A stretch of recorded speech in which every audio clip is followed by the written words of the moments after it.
আসসালামু আলাইকুম everyone, welcome back to my channel R K cooking studio. আবারও হাজির হয়ে গেছে আরও একটি দুর্দান্ত স্বাদে আচার রেসিপি নিয়ে। তৈরি করে দেখাবো কাঁচা আমের কাশ্মীরি আচার। অল্প কিছু উপকরণে এই দারুণ স্বাদের আচারটা একবার তৈরি করে সংরক্ষণ করে রাখতে পারবেন পুরো বছর জুড়ে। তো চলুন ঝটপট দেখে নেওয়া যাক। কাশ্মীরি আমের আচার তৈরি করার জন্য আমি এখানে বড় বড় সাইজের 3টি আম নিয়েছি, আর অবশ্যই কাঁচা আম নিতে হবে। তো এখানে প্রায় 1 কেজির মতো হবে, আর আমটা এমন নিতে হবে যার আটিটা শক্ত হয়ে গেছে, অর্থাৎ অবশ্যই শক্ত আটির আমটাই কিন্তু সিলেক্ট করতে হবে, তা না হলে কিন্তু কাশ্মীরি আচারটা ভালো হবে না। আর এই আমগুলোকে আমি আমার পছন্দ মতো শেপে কেটে নিব। আর একটা ছোট্ট টিপস দিয়ে দিতে চাই, সেটা হচ্ছে আপনারা কিন্তু আমের খোসা ছাড়িয়ে তারপর সেটাকে টুকরো করতে যাবেন না, কারণ আমের আটিটা যখন শক্ত হয়ে যায় তখন এটা কেটে নিতে কিন্তু বেশ কষ্টসাধ্য হয়। আর দেখা যায় খোসা ছাড়িয়ে টুকরো করতে গেলে অনেক সময় হাত পিছলে দুর্ঘটনা ঘটতে পারে। তো আপনারা এটা ছুরি কিংবা বটি যা দিয়েই কাটেন না কেন, অবশ্যই চোচা থাকা অবস্থায় আগে আমটাকে দুভাগ করে নেবেন, মুখটা একটু কেটে আমটাকে দুভাগ করে নেবেন এর খোসা সহ। তারপর আপনারা ছুরি, পিলার বা বটির সাহায্যে খোসাটা ছাড়িয়ে নিয়ে পছন্দ মতো খুব ইজিলি কিন্তু টুকরো করে নিতে পারবেন। তো আমি আমটাকে টুকরো করে নিচ্ছি, তারপর ফিরে আসছি।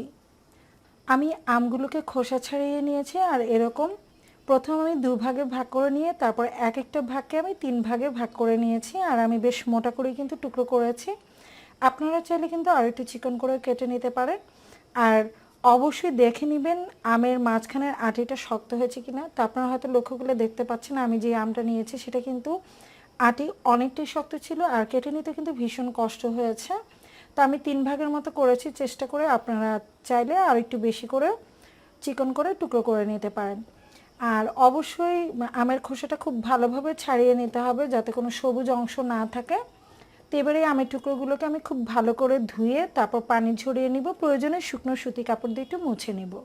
কাশ্মীরি আচারটা তৈরি করে নেওয়ার জন্য আমি প্যানে 2 কাপের মতো চিনি নিয়ে নিয়েছি। এবার এই চিনিতে আমি দিয়ে দিচ্ছি হাফ কাপের মতো পানি।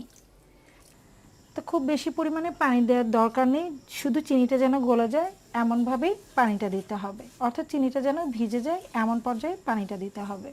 তো দেখতে পাচ্ছেন হাফ কাপ পানিতে কিন্তু চিনিটা ঠিকভাবে কিন্তু ভিজে গেছে। তো 1 থেকে 1.5 মিনিটের মধ্যে দেখবেন পুরো চিনিটা কিন্তু গলে গেছে। তো চিনিটা প্রায় গলে গেছে।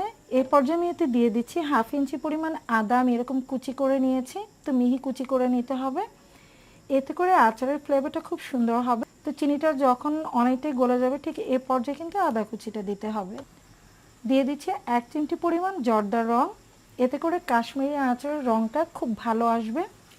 তা আপনারা চাইলে স্কিপ করে যেতে পারেন, কিন্তু যদি আপনারা একটু জর্দার রং দিয়ে নেন বা অরেঞ্জ ফুড কালারটা ইউজ করেন তাহলে কিন্তু কাশ্মীরি আমের আচারের কালারটা অসম্ভব সুন্দর হবে। তো নেড়েচেড়ে কালারটা মিক্স করে নিচ্ছি। এবারে এতে দিয়ে দিচ্ছি আমি সেই টুকরো করে রাখা আম। আর আমগুলো কিন্তু খুব ভালোভাবে পানি ঝরিয়ে নিতে হবে। তো পানি ঝরিয়ে নেওয়ার পর আমি একটু সুতি কাপড় দিয়ে এটাকে মুছে নিয়েছি। নেড়েচেড়ে জাস্ট এই শিরার সাথে আমটাকে মিক্স করে নিচ্ছি। আর এই পর্যায়ে চুলার আঁচটা একটু কমিয়ে দিতে হবে, আমি চুলার আঁচটা মিডিয়াম টু লোতে করে দিয়েছি। তো কিছুক্ষণের মধ্যে দেখবেন যে আম থেকে যথেষ্ট পরিমাণে পানি বের হবে, আর চিনিটা কিন্তু অনেকটাই লিকুইড হয়ে যাবে, যার কারণে আমি প্রথম পর্যায়ে চিনিতে পানির পরিমাণটা কম দিয়েছি, কারণ আম থেকে কিন্তু অনেকটাই পানি উঠবে। তো এই পর্যায়ে আমি এটাকে ঢেকে রান্না করব যতক্ষণ না পর্যন্ত আমের টুকরোগুলো সেদ্ধ হয়ে যাচ্ছে, তবে মাঝে মাঝে এসে একটু উল্টে পাল্টে দেবো, তা না হলে কিন্তু শিরাটা নিচে ধরে যাবে, তাই উল্টে পাল্টে দিতে হবে, তা না হলে পুড়ে যেতে পারে। ঢেকে 1.5 থেকে 2 মিনিটের মতো এটাকে আমি রান্না করেছি। এবার একটু ঢাকনাটা খুলে আবার একটু নেড়েচেড়ে উল্টে পাল্টে দিচ্ছি। আর দেখতে পাচ্ছেন চিনিটা কিন্তু অনেকটাই লিকুইড হয়ে যাচ্ছে, কারণ আম থেকে অলরেডি পানি বেরিয়ে আসছে। তা আরও কিছুক্ষণ যখন রান্না করে নিব তখন দেখবেন যে এটা আরও অনেকটাই লিকুইড হয়ে গেছে, আর আমের রঙটা অনেকটা কিন্তু ট্রান্সপারেন্ট হয়ে যাবে। তা আবার এটাকে ঢেকে একইভাবে রান্না করব। আর ফাঁকে ফাঁকে এসে আবার 1 থেকে 1.5 মিনিট পর এটাকে একটু নেড়ে চেড়ে দেবো। তা আমি প্রায় 10 মিনিটের মতো আমের টুকরোগুলোকে ঢেকে রান্না করেছি, আর মাঝে মাঝে এসে একটু উল্টে পাল্টে দিয়েছি। আর আমগুলো কিন্তু অনেকটাই সেদ্ধ হয়ে গেছে, আমের টুকরোগুলো কিন্তু অনেকটাই সেদ্ধ হয়ে গেছে। আপনার লক্ষ্য করলে হয়তো দেখতেই পাচ্ছেন যে এটা অনেকটা কিন্তু ট্রান্সপারেন্ট হয়ে যাচ্ছে। তো যখন আমটা অনেকটাই সেদ্ধ হয়ে যাবে ঠিক এ পর্যায়ে আমি এতে দিয়ে দিচ্ছি 2 টেবিল চামচের মতো হোয়াইট ভিনেগার। কেউ কেউ এটাকে সাদা সিরকাও বলে থাকে। আমি 2 টেবিল চামচের মতো দিয়ে দিচ্ছি। ভিনেগারটা দিয়ে নেওয়ার কারণে এই কাশ্মীরি আচারটা আপনারা কিন্তু দীর্ঘদিন সংরক্ষণ করতে পারবেন। তো দীর্ঘদিন যদি আপনারা এটা সংরক্ষণ করতে চান তাহলে অবশ্যই কিন্তু সিরকাটা দিয়ে নিতে হবে। এবার এতে দিয়ে দিচ্ছি আমি কুচি করে রাখা শুকনো মরিচ। আমি শুকনো মরিচের বীজটা বের করে নিয়ে এটাকে এরকম কেচির সাহায্যে একদম কুচি কুচি করে কেটে নিয়েছি। তা আপনারা চাইলে কিন্তু বটি দিয়ে এটা কুচি কুচি করে কেটে নিতে পারেন। নেড়ে চেড়ে আমি এটাকে ঢেকে আরও বেশ কিছুক্ষণ রান্না করব, যতক্ষণ না পর্যন্ত আমের টুকরোগুলো আরও কিছুটা সফট হয়ে যাচ্ছে আর শিরা পরিমাণটা আরও একটু কমে আসছে।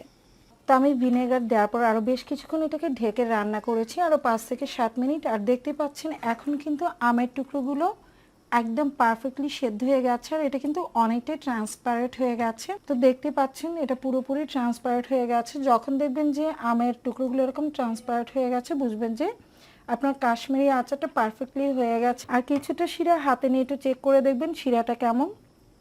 তো হাতে নিয়ে যখন দেখবেন যে এটা একতারের মতো তৈরি হচ্ছে, তাহলে বুঝবেন যে আপনার কাশ্মীরি আচারটা পারফেক্টলি রেডি হয়ে গেছে। তো এটা কিন্তু একতারের মতো তৈরি হচ্ছে। তো এর পর্যায়ে কিন্তু আমি চুলার আঁচটা বন্ধ করে দিচ্ছি। আর ঠান্ডা হয়ে যাওয়ার পর আপনাদেরকে আমি সার্ভ করে দেখাবো যে আচারটা দেখতে কেমন হয়েছে।